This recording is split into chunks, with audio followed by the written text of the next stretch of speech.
Когда я думала об этом пространстве, я поняла, что наиболее подходящий угол вот этот. А беседка раскроется веером от забора до забора. Часто при закладывании фундамента загородных построек приходится проводить ряд подготовительных работ. Выкапывать ямы, выравнивать поверхности. Мы пошли другим путем и решили установить фундамент на винтовых сваях. Такому фундаменту даже гидроизоляция не нужна. Обрезаем каждую сваю по уровню и привариваем металлические оголовки.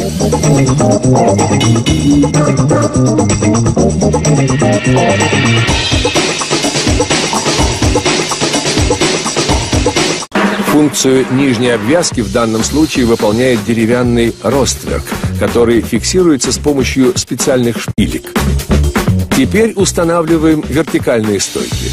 Они должны быть основательными, ведь будут держать всю конструкцию. Набиваем лаги для пола. Ну вот, скелет нашей будущей постройки готов. Теперь здесь раскрылась веером чудесная беседка со столом и даже гамаком.